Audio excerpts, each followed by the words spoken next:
Okey, untuk soalan 2, cikgu buat video nah. Rajah di bawah menunjukkan sebuah trapezium ABCD. Okey, trapezium ABCD. L, M dan N ialah titik-titik yang bergerak di dalam trapezium itu. Jadi lukisan kita akan berada di dalam trapezium. Okay, locus kita akan berada di dalam trapezium sebab mereka tiga titik ni bergerak di dalam trapezium. A, pada rajah itu bina 1. Locus bagi titik L yang bergerak dengan keadaan LA sama dengan LD. Okay, untuk syarat macam ni, dia tak seperti syarat yang kita tengok sebelum ni. Dari mana, tapi dia bagi keadaan. Okay, keadaan LA sama dengan LD. LA sama dengan LD. Okay, untuk soalan macam ni, kita tahu L ialah kita punya locus. Maka L locus, yang tinggal ialah A dengan D. Maka ada dua titik yang berlainan, titik A, titik D. Jadi ini ialah kes di mana locus itu bergerak dengan jarak yang sama dari titik A dan titik D. Ada dua titik, kes yang dua titik. Kamu boleh rujuk balik nota kamu untuk yang dua titik tetap. Okay. Yang berjarak sama dari dua titik tetap, locusnya ialah pembahagi dua sama serenjang. Okay. Bagi garis lurus yang menyambungkan dua titik tetap itu. Okay. Jadi kita kena buat pembahagi dua sama serenjang. Sama serenjang dari mana?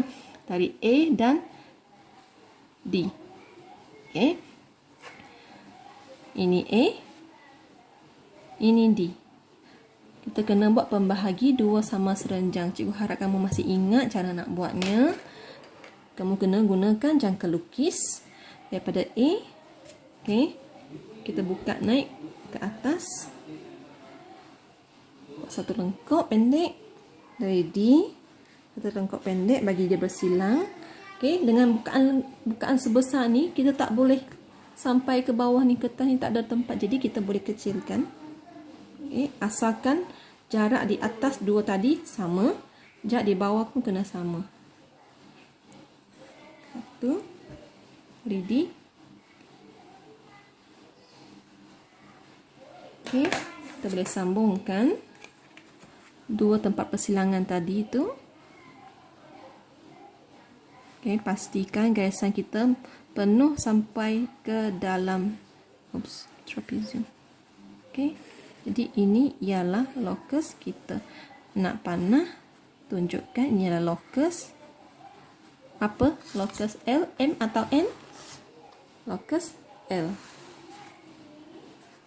Okay. Bahagian 1 dah siap. Untuk bahagian 2 pula. Locus bagi titik M. Okay. Sekarang M yang bergerak dengan keadaan MB sama dengan 4 cm. Okey, dia bagi sama juga, dia tak bagi dari titik mana. Okey, dari garis mana. Dia bagi keadaan MB ialah 4 cm. Okay, kita semak semula. M ialah locus. Dekat sini kita ada MB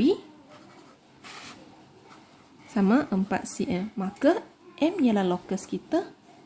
Tinggallah satu titik B. Maka yang ini ialah kes di mana apa dia? Dari satu syarat dari satu titik tetap.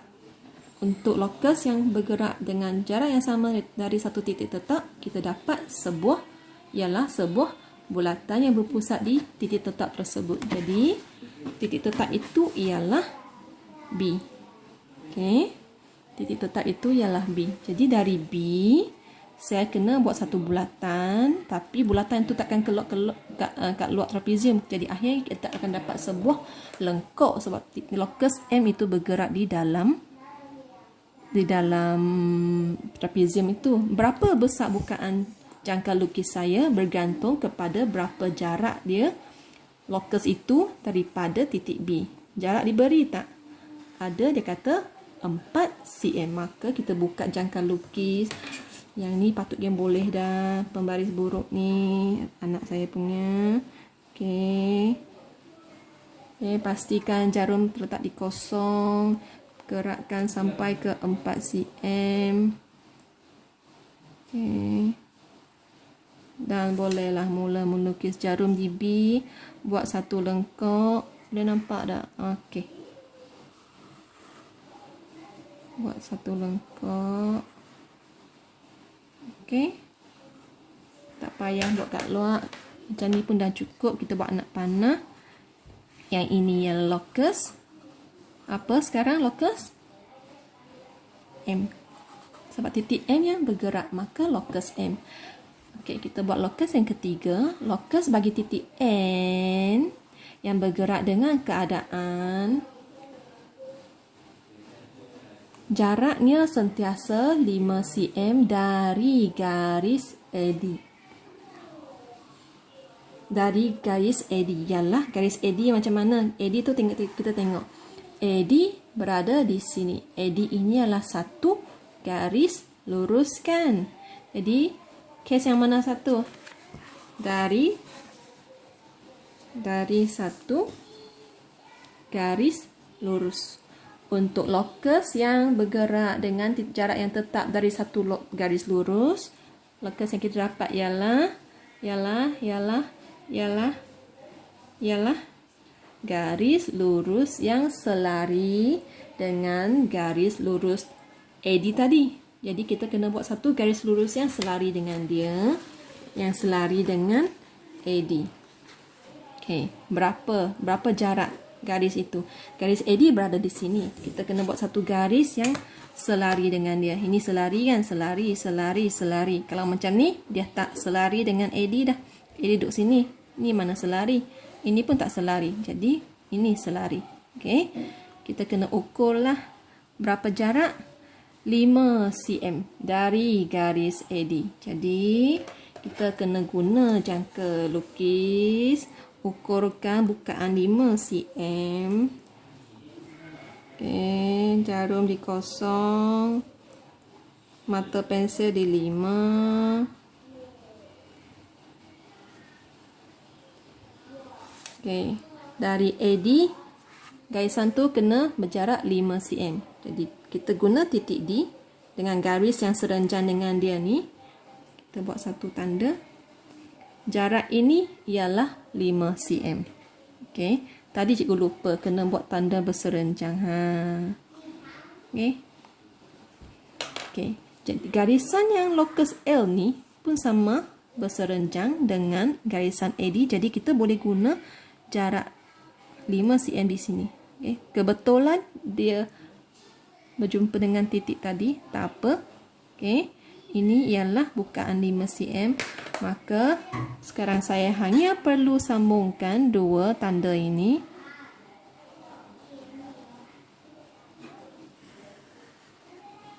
Okey, maka kita dapat sekarang yang ini ialah locus apa dah? Tadi L. Lepas tu kita buat M, yang ini ialah locus N. Okey, kita dah buatkan ketiga-tiga locus L, M dan N kita sambung. Seterusnya, tandakan dengan simbol ini.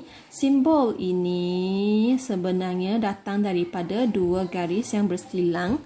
Kamu hanya perlu bulatkan sahaja. Akhirnya kamu dapat simbol ni kan, sama kan? Tapi maksudnya kamu tak perlu buat bulat lepas tu buat ni lagi. Okey? Daripada garisan yang bersilang-bersilang ni, bersilang ni,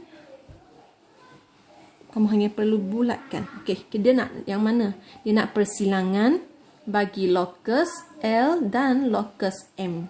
L dan M bersilang di mana? L yang menegak ini.